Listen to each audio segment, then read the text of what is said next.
welcome back to my channel. This is Nija here, and I am sharing with you all an article that I came across yesterday about looking up some particular things regarding how things are going in the world right now. So this article says inflation ticks up slightly. The consumer price index rose 2.6% in the year through October, a sign that inflation remains stubborn. The report serves as a reminder that the Federal Reserve still has work to do. So I read through this whole article and I wanted to go ahead and share it with you guys. As you know, I've been talking a lot on my channel about preparing your finances for 2025 after the election, as well as I've done a video that talks about inflation and your groceries and some tips and budgeting tricks in order for you to get that under control now before 2025 hits us. Not that it wasn't already eye-opening, because I think everybody knows exactly what is going on as far as inflation and how everything has gone up. But I want to share some things with you regarding this article and what it says. If you want to look at this article yourself, you can go to the New York Times. So it talks about CPI, and if you are not familiar what CPI or Consumer Price Index is, it's basically the average change in price of goods and services over time. So it can be food, clothing, housing, and other services. Now, this inflation report does not take into account food and energy. That is excluded, as you can see right here, but it does take into account other things. So it's saying from last year October to this year October, it rose 2.6%. And I believe I did read something where it stated for the month of October, it rose 0.2%. The CPI, it can be tracked month to month, or as this report says, annually. And it tells basically how much we are impacted by the rising costs, prices of the goods and services, the things that we buy. You see it everywhere. The grocery store, if you are going to Home Depot to get supplies, maybe you want to build a new shed or something, the price of wood is like all through the roof. So let's look at this a little bit more. So it talks about what it means for the Fed. And so it says, while inflation is much slower than the 9.1% pace that it reached in mid-2022, it remains quicker than it was in the years leading up to the pandemic. Wednesday's report is likely to serve as a reminder that the Federal Reserve, which raised interest rates sharply in 2022 and 2023, still has a lot of work to do. Now, as you all know, they have been cutting rates this year. The Federal Reserve, Jerome Powell, has come out several times and talked about how the rates will be slashed or will be cut. They have done it gradually, and I do anticipate that we will see more of that. And that is what this next section is talking about for the rate cuts in December. So central bankers meet mid-December, and it's expected to lower interest rates by a quarter point. They are saying that they are watching it closely. And, you know, with those rates coming down, our high yield savings accounts rates have come down. Now, mortgage rates have not come down. They have actually gone up a bit.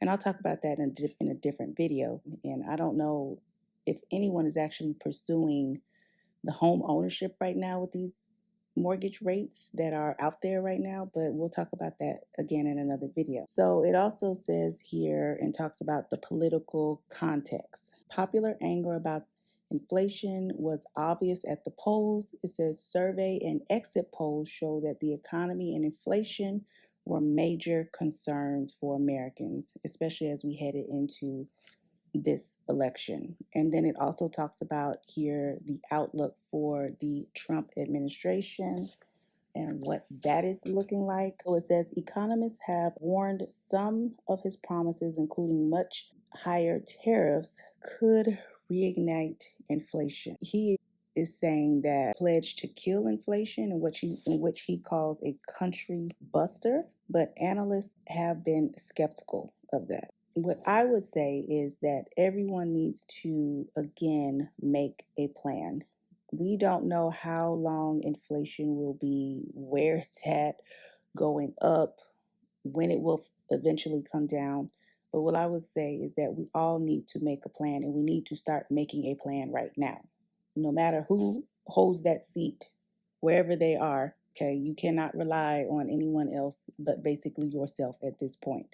So if that means that maybe you have to get a side hustle in order to help make ends meet for yourself, maybe that means cutting back on maybe some of the luxury, and I use that loosely, luxury items. Maybe if that means, hey, you need to look at the video that I have that talks about tips and budgeting for groceries in order to help you get a hold and a handle on that, to maybe where you weren't meal planning before, but now you can, or maybe you weren't using some apps in order to get cash back or earn money for gift cards to grocery stores, Walmart, Target, places like that in order to get supplies that you need. So I really think that we really need to start revamping and looking at what it is that we have for our finances, because I don't see inflation going anywhere anytime soon. I literally went to the grocery store a couple days ago, picked up 8 items, 3 mega boxes of cereal, a bunch of bananas, a package of Little Smokies, 2 packages of turkey necks, and it literally cost me $46 at Walmart. And then I had to turn right back around and go to Aldi and actually get all of the things on the main list, because that's normally where I shop. And I spent about $100 there, probably about $104 there. So total, I spent $150. But the first shopping trip to Walmart, where I bought 8 things and it was $46, I was like, there's nothing in here that will actually make like a full meal with something else, you know? So, and I remember the mega boxes of cereal being $5. Now they are just about $7, okay, depending on which brand, which one that you get.